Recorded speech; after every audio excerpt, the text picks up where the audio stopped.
Para sahabat, sahabat-sahabat Nabi, Allah puji dan disanjung oleh Allah dalam Al-Quran. Di dalam surat At-Taubah ayat yang ke-100, bahkan Allah memerintahkan seluruh umat Nabi Muhammad sampai hari kiamat agar meniru, meneladani, mengikuti, mencontoh para sahabat-sahabat ini dalam segala urusan. Allah puji juga mereka dalam surat Ali Imran ayat 110, dan Allah katakan mereka adalah manusia terbaik yang pernah Allah hadirkan ke tengah-tengah manusia. Allah. Kenapa demikian? Karena mereka manusia yang paling total dalam hidupnya untuk memenangkan akhirat, Pak. Mereka pedagang, mereka politikus, mereka ahli tempur, mereka peternak, mereka petani dan sebagainya. Tetapi seluruh mereka, yang nomor satu bagi mereka adalah agama Allah Subhanahu wa ta'ala. Semua dunia yang bisa mereka dapatkan dalam rangka meninggikan, menguatkan dan menjayakan agama Allah Subhanahu wa ta'ala.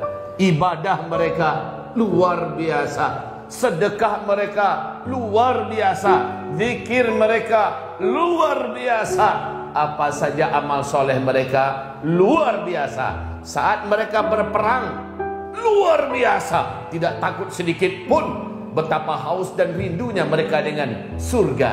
Saat mereka berinfak tidak takut dengan kemiskinan sedikit pun, karena mereka tahu yang mereka berikan adalah untuk tabungan mereka yang sesungguhnya. Jadi kaum muslimin, mereka dipuji-puji oleh Allah. Pertanyaannya adalah, ini nanti akan kita sesuaikan dengan judul kita ya. Judul kita tanda-tanda hari kiamat. Kita akan sesuaikan itu nanti. Apa hubungannya dengan sahabat? Ternyata seluruh sahabat tanpa terkecuali sangat yakin Bapak Ibu bahwa hari kiamat itu akan terjadi di masa mereka. Mereka sangat yakin. Dari mana mereka yakin? Pertama, ketika Nabi berkata, saudara-saudara, bu'ithtu ana was-sa'atu kahataini. Aku ini diutus, jarak antara aku diutus dengan kiamat terjadi cuma seperti ini, kata Nabi. Lalu para sahabat menyaksikan Nabi menunjuk ke langit dengan telunjuk dan jari tengahnya. Kemudian Nabi jarangkan sedikit. Apa yang bisa dipahami oleh para sahabat? Ya Allah, dekat lagi nih, dekat lagi kiamat. Juga Nabi SAW berkata, saat beliau terbangun dari tidur, keringat dingin keluar dari pelipisnya, beliau berkata, sebentar lagi akan binasalah orang-orang Arab. Sebentar lagi binasalah orang-orang Arab. Maka istri yang ada di dekat Rasulullah bertanya, kenapa ya Rasulullah? Saya mimpi bahwa tembok Ya'juj dan Ma'juj sekarang sudah berlobang sebesar ini, kata Rasulullah sallallahu alaihi wasallam. Sebentar lagi akan tumbang. Itu yang kedua. Yang ketiga, Nabi sallallahu alaihi wasallam bersabda bahwa saat aku diutus oleh Allah menjadi nabi dan rasul, malaikat Jibril menginfokan kepadaku bahwa malaikat Israfil memasukkan pangkal terompet ke dalam mulutnya, sementara kedua matanya terus menatap ke arah Arsy, menunggu aba-aba kapan terompet ini akan ditiup. Itu artinya apa yang bisa dipahami oleh sahabat, Pak? Dekat betul ya, kan gitu, dekat betul. Dan banyak lagi ungkapan-ungkapan Nabi yang makin memantapkan keyakinan para sahabat. Tidak lama lagi, maka dengan ini Bapak Ibu, seluruh sahabat tidak mau berleha-leha dalam hidupnya, tidak mau memain-mainkan umurnya, tidak mau bersantai-santai, tidak mau melakukan hal yang mubazir waktu. Mereka menghitung, hari ini apa yang bisa saya buat, hari ini apa yang bisa saya lakukan, hari ini yang terbaik apa yang bisa saya amalkan. Masya Allah. Jadi ini semangat muncul dari adanya keyakinan bahwa hari kiamat sudah sangat dekat. Tapi ternyata mereka meninggal dunia, kiamat belum terjadi. Rugi nggak mereka karena amalannya hebat? Rugi tak mereka karena sedekahnya banyak? Rugi tak mereka karena jadi orang baik? Meninggal sahabat, para tabi'in, yaitu generasi level anak-anak para sahabat yang yakin, ini pasti di masa kami nih, ini pasti di masa kami. Lalu pun mereka mewarisi semangat ayah-ayah mereka, semangat bapak-bapak mereka untuk berlomba-lomba menjadi pemenang akhirat, Pak. Hidup tetap di dunia, kaki tetap menginjak dunia, tetap mengerjakan aktivitas dunia, tetapi semua yang didapatkan untuk akhirat. Begitu, Pak. Maka ternyata para tabi'in juga satu persatu meninggal dunia. Habis amal mereka yang begitu dahsyat. Rugi nggak mereka? Sedekah mereka yang kuat dan hebat, rugi nggak mereka? Tabi'in, Pak. Ternyata belum. Muncul generasi berikutnya, tabi'in, yaitu level cucu-cucu para sahabat. Semangat ini terwarisi pula, dan seterusnya dan seterusnya. Bapak, Ibu, lama-lama pemahaman ini semakin sedikit yang paham, dan memudarlah ruh untuk meyakini bahwa kita sudah sangat dekat. Ternyata Bapak Ibu, apa yang diyakini oleh para sahabat dulu, 95% keyakinan mereka, padahal tanda-tanda kiamat itu baru 5% terjadi di zaman mereka. Tapi keyakinan mereka sudah 95%. Di zaman kita ini Bapak Ibu, kejadian tanda-tanda akhir zaman, tanda-tanda kiamat itu sudah 95%, tapi keyakinan kita 5%. Semangat kita menyongsong akhirat lemah. Itu ada hadisnya. Nabi SAW bersabda, iqtarabatis sa'ah wa la yazdadun nasu minad dunya illa hirsa. Saat kiamat semakin dekat, selera umatku, nafsu umatku mendapatkan dunia semakin cangok, semakin hebat nafsu untuk mendapatkan dunia. Ketika kiamat semakin dekat, umatku makin berselera untuk dunia, memburu jabatan, menghalalkan segala macam cara. Wala yazdaduna minallahi illa bu'da. Di waktu yang sama hubungan mereka dengan Allah semakin tidak mesra. Makin dekat kiamat, hubungan dengan Allah semakin tidak dekat, makin jauh. Ibadah Allah yang kami muliakan, Bapak dan Ibu-ibu yang kami cintai, 95% tanda-tanda akhir zaman, tanda-tanda kiamat itu telah Allah pertontonkan kepada kita. Asal Bapak mau belajar aja, Bu, Ibu. Asal kita mau dengar aja, belajar, kemudian buka mata, tinggikan antena kita. Benar nggak kita menyaksikan hari ini tanda-tanda kiamat tersebut? Saya mau tunjukkan beberapa tanda-tanda dekatnya kita dengan kiamat yang tak terbantahkan. Yang pertama, Rasulullah Sallallahu Alaihi Wasallam didatangi oleh malaikat Jibril yang menjelma dalam wujud manusia yang tampan, jubahnya putih bersih, rambutnya rapi, badannya wangi. Dia datang seolah sangat akrab, kata Umar bin Khattab. Langsung kedua lututnya duduk, dia bersimpuh di depan Nabi, kedua lututnya dia adu dengan kedua lutut Nabi, kedua telapak tangannya diletakkan di atas paha Nabi, dan dia langsung bertanya tentang Islam. Nabi menjawab dengan rukun Islam yang 5. Setelah Nabi menjawab, dia berkata, jawaban Anda benar. Kami pun kaget, kata Umar bin Khattab. Dia yang datang, dia yang bertanya, dijawab Nabi, dia pula yang membenarkan. Siapalah orang ini? Kemudian dia bertanya lagi, apa itu iman? Nabi menjawab dengan rukun iman yang 6. Selepas menjawab, sekali lagi dia berkata, yang ini pun tepat. Kemudian dia bertanya tentang ihsan, dijawab oleh Nabi. Pertanyaannya yang keempat, mata sa'ah. Hai Muhammad, tiap sebentar kamu cerita kita ini di akhir zaman, kiamat sudah dekat. Mata, kapan kiamat itu terjadi? Nabi berkata, nah untuk pertanyaan yang satu ini saya tak tahu. Mungkin yang bertanya lebih tahu daripada saya. Ternyata malaikat Jibril juga tidak tahu kapan kiamat. Dan Allah turunkan ayat, kiamat hanya Allah yang tahu. Jadi kesimpulan pengajian kita, kapan kiamat? Tidak ada yang tahu. Yang tahu siapa? Hanya satu, Allah saja yang tahu. Sama persis kata Rasulullah, menjelang wanita akan melahirkan, setelah perutnya besar genap 9 bulan, menjelang anaknya akan lahir, terjadi 10 bukaan terlebih dahulu. Betul, Bu? 10 bukaan. Nabi bukan dokter, bukan spesialis kandungan, Nabi bukan bidan, tapi kok tahu beliau bahwa menjelang wanita akan melahirkan ada 10 bukaan. Nah, kata Rasulullah, kiamat dengan lahirnya anak bayi bagi wanita yang sudah hamil besar itu mirip. Menjelang kiamat kehancuran alam semesta terjadi 10 tanda besarnya.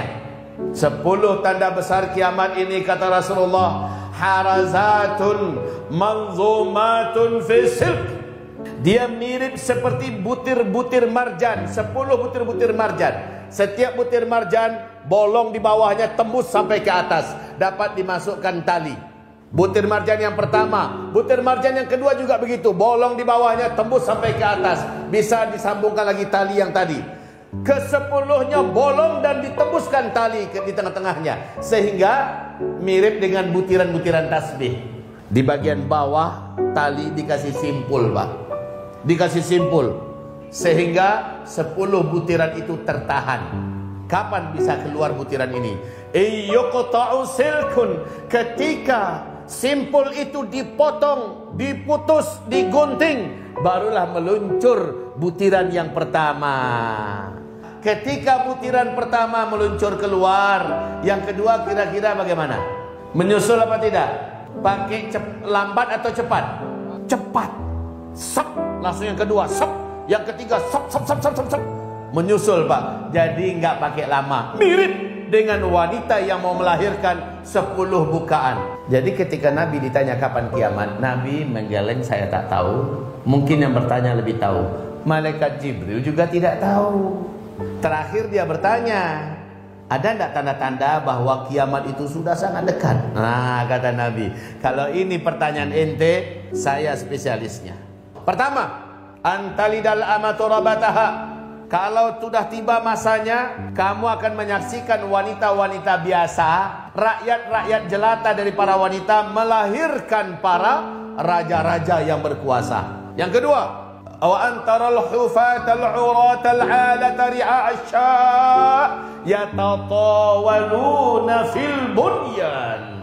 Bila engkau menyaksikan suatu masa ada orang-orang yang kere, miskin, mereka hanya penggembala ternak. Saking miskinnya, mereka tidak beralas kaki, nggak pakai terompa, sendal pun kagak kebeli, Pak.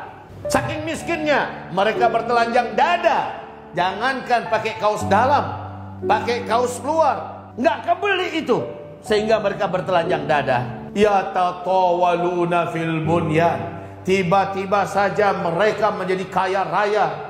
Tiba-tiba saja mereka menjadi berkuasa, dan mereka saling berlomba-lomba serta berbangga-bangga membangun gedung-gedung yang tinggi-tinggi. Tersirat dalam pesan hadis Nabi ini, jika zaman itu sudah kalian dapatkan, jika zaman itu sudah kalian temukan, maka jarak masa antara kalian dengan kiamat sudah sangat-sangat dekat. Begitu, Pak. Hadis ini sahih Imam Muslim. Di hadis riwayat Imam Ahmad, Abdullah ibnu Abbas bertanya kepada Rasulullah, ya Rasul, siapakah yang engkau maksud? Kere, miskin, penggembala ternak, tidak beralas kaki, telanjang dada, mendadak menjadi kaya raya dan menjadi raja-raja. Mereka sangat berkuasa, lalu mereka saling berlomba-lomba membangun gedung-gedung yang tinggi. Bahwa jika zaman itu sudah kami temukan, berarti kiamat sudah sangat dekat. Ya Rasulullah, siapa yang kau maksud? Jawaban Nabi, humul Arab. Mereka adalah bangsa Arab. Rasulullah sallallahu alaihi wasallam bersabda, la tattabi'anna sunanal ladina min qablikum shibran fa shibra, dhira'an fa dhira'a, hatta walau dakhalu juhra dhabbin tabi'tumu. Benar-benar kamu di akhir zaman menjelang kiamat akan kembali jahiliyah. Kamu benar-benar akan meniru orang-orang sebelum kamu. Yang dimaksud adalah Yahudi dan Nasrani. Sampai-sampai mereka melakukan hal yang paling tak masuk otak, kamu tetap meniru dan mengikuti mereka. Mari kita lihat hari ini bagaimana keadaan Arab hari ini, Pak. keadaan Arab hari ini bagaimana? Jangan Arab Saudi dulu ya. Arab Saudi selama ini terkenal sebagai benteng terakhir umat Islam sedunia, menyaksikan syariat Islam masih sangat dimuliakan dan terus dipakai di Arab Saudi, sementara negeri Arab yang lain sudah rontok. Betul tidak? Nah, kita lihat negeri-negeri Arab, Bahrain, Kuwait, bahkan Uni Emirat Arab rajanya nih, Oman, Yordania, negeri-negeri Timur Tengah secara umum sudah lama jahiliyah, Pak. Sudah lama jahiliyah. Bahkan ketika menyambut masuknya tahun baru, 50.000 turis dari Israel masuk ke Uni Emirat Arab. Pelacur-pelacur dari seluruh dunia ditampung oleh Uni Emirat Arab untuk turis-turis asing yang masuk menyambut tahun baru. Karena Dubai siapa yang tidak kenal, Pak? Surga dunia. Paling lengkap. Sarana kasino, perjudian, semua pariwisata segala macamnya, bahkan pelacur-pelacur kelas dunia lengkap ada di Dubai. Betul apa tidak? Bapak-bapak dan ibu-ibu yang kami muliakan, kalau di negeri Arab yang lain, oke lah, udah lama kita tahu fasiknya, maksiatnya mereka udah lama, sekulernya mereka udah lama. Tapi Arab Saudi gila, Pak. Baru-baru ini Arab Saudi berubah total. Sejak 2017, ketika Muhammad bin Salman merebut rampas, mengkudeta hak putra mahkota dari Pangeran Nayef, diambil hak putra mahkota secara kasar, lalu Pangeran Nayefnya dipenjara rumahkan oleh beliau. Sejak itu Muhammad bin Salman memegang pemerintahan dan kekuasaan di Arab Saudi, sementara ayahnya bagaikan hanya patung yang menjadi simbol. Semua kebijakan beliau yang pegang. Di tangan beliau dia robah asli Arab Saudi. Dan Bapak sudah tahu kan, di tangan Muhammad bin Salman lebih 300 bioskop sudah diresmikan dengan standar kecanggihan akhir zaman. Di tangan beliau wanita-wanita sudah dipersilahkan maju ke permukaan. Di tangan beliau sudah ada pantai-pantai khusus di tepi Laut Merah yang kualitasnya seperti Bali, Pak, berbikini ria. Di tangan beliau hotel-hotel boleh dimasuki laki-laki wanita walaupun gak ada surat nikah. Di tangan beliau musik-musik digelar, organ-organ diadakan, penyanyi-penyanyi bintang dunia didatangkan. Mulai dari penyanyi-penyanyi India yang pakaiannya Bapak sudah tahu seperti apa, menari-nari meliuk-liuk, itu didatangkan. Wahai Bapak Ibu yang kami muliakan, sampai-sampai di kota Mekah disergap oleh warga terjadinya pernikahan kaum homo di Mekah Al-Mukarramah. Di Madinah Al-Munawwarah konser musik raksasa, dipanggil dan diundang wanita-wanita setengah telanjang di Madinatul Munawwarah. Dan Muhammad bin Salman penuh bangga saat diwawancarai oleh televisi Arab Saudi dan berbagai negeri Arab dan Timur Tengah lainnya. Apa kata beliau? Saya pastikan seluruh negeri Arab 5 tahun ke depan sudah menjadi Eropa baru, katanya. Negeri Arab 5 tahun ke depan sudah menjadi Eropa baru. Semua maksiat yang ada di Eropa ada di Arab. Semua jenis kefasikan, semua jenis dosa yang dibuat di Arab, yang dibuat di Eropa akan ada di Arab. Jahiliyah, kamu benar-benar kembali. Menjelang kiamat, kamu benar-benar kembali jahiliyah. Ya Rabb. Kemudian Nabi berkata, nanti di akhir zaman, menjelang kiamat, benar-benar kalian akan merasakan umatku terhalang melaksanakan ibadah haji dan umroh. Sulit, berat mau melaksanakan ibadah haji dan umroh. Terasa apa tidak sekarang? Sekarang mungkin alasannya Covid. 2 tahun berturut-turut haji sulit. Sekarang umroh mulai dibuka, tapi syaratnya juga ketat, berat sekali, mahal pula lagi. Tahun depan saya pastikan dibandingkan tahun ini akan lebih berat. Yang jelas tahun ini sudah lebih berat dari tahun yang lalu. Tahun depan insya Allah lebih berat. Kenapa? Di akhir zaman kata Nabi SAW, kalian semua akan menjalani hari-hari, terasa hari-hari itu lebih berat dari yang sudah kalian lewati. Dan hari-hari ke depan lebih berat dari yang sedang kalian jalani. Jadi ke depan itu kondisi keadaan kita, Pak, bukan makin ringan, tapi makin berat. Perintah Nabi kepada umatnya yang beriman di akhir zaman, pegangan kamu pada masa itu adalah isbiru, bersabarlah kalian semua. Bersabar itu satu, bersabar tetap mentaati Allah Subhanahu wa taala apapun juga rintangan, halangan, cacian, makian dan tekanan segala macamnya. Bersabarlah kalian, tetap taat kepada Allah, berpegang erat dengan Islam. Yang kedua, bersabarlah kalian, jangan maksiat kepada Allah Subhanahu wa taala. Sehebat apapun dunia yang menggiurkan ditawarkan kepadamu, sehebat apapun kesempatan ada terbuka di depanmu, tapi itu maksiat, sabarlah, jangan kamu ambil. Itu yang bersabar. Kemudian yang ketiga, bersabarlah dari bencana, dari petaka, dari musibah, dari kemiskinan, kefakiran, kelaparan. Bersabarlah kamu. Di akhir zaman, senjata umat ini cuma satu, bersabar. Gak ada yang lain.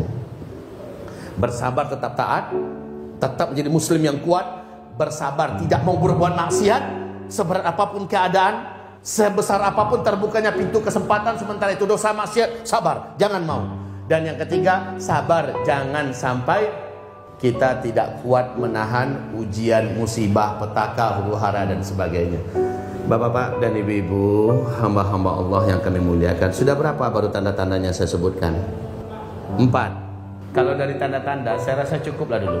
Dia sangat banyak Bapak Ibu, sangat banyak. Oke, yang terakhir lah, yang terakhir. Bu, sungai terbesar di Timur Tengah ada berapa, Bu?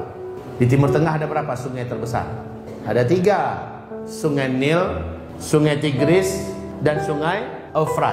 Apa sabda Rasulullah berkaitan dengan Sungai Eufrat? La taqumus sa'ah hatta yasiral furatu bi jabalin an dhahab yaqtatilun nasu alaih fayuqtalu kullu mi'atin 99 rajulan fayaqulu kullu wahidin minhum la'alli akuna ana alladhi anju. Kiamat tidak akan terjadi sampai terlebih dahulu mengering Sungai Eufrat, dan nanti manusia dikejutkan dari aliran Sungai Eufrat yang sudah kering itu ada gunungan emas yang sangat besar di dalam perut buminya yang Allah munculkan suatu waktu kelak, menyebabkan manusia di muka bumi berduyun-duyun datang ke sana membawa senjata mereka berperang memperebutkan gunung emas itu, kata Rasulullah. Maka setiap 100 orang yang berperang di sana mati terbunuh 99-nya, satu yang tersisa hidup. Di hadis Nabi yang lain, Nabi berkata, umatku kalian jangan sampai yang ikut-ikutan berebutan emas ke sana, karena emas itu seluruhnya Allah akan hadiahkan pada kamu. Jadi kita jangan ikut-ikutan. Tapi seluruh lelaki di muka bumi akan datang ke sana membawa senjata-senjata mereka. Terjadi perang besar di sana, perebutan gunung emas. Sekarang Sungai Eufrat itu dia melewati 5 negara, Bu. Pertama, ulunya adalah Turki, lehernya adalah Suriah, bodinya adalah Irak, ujungnya adalah Iran. Bapak Ibu tahu, di majalah New York Times di bulan Februari tahun 2012, NASA Amerika Serikat mengumumkan di majalah New York Times bahwa para pakar dan ahli kami telah meneliti ada perubahan yang sangat besar di Sungai Eufrat Irak. Air sungai mereka saat ini sudah menyusut 60%. Itu 2012, Pak. 2012. Dan menurut keyakinan kami, para peneliti setelah mempelajari Sungai Eufrat ini 2013 akan kering total. Ternyata benar, 2013 bulan Maret sampai hari ini Sungai Eufrat kering total, Pak, sekering-keringnya. Dan yang hebat, pernyataan pidato mantan Presiden Amerika Serikat George Walker Bush atau George Bush. Bapak Ibu masih ingat nggak dengan makhluk yang satu ini? Vampir yang satu ini, yang haus darah, yang menyebarkan perang di mana-mana dan meneror umat Islam di mana-mana. Masih ingat?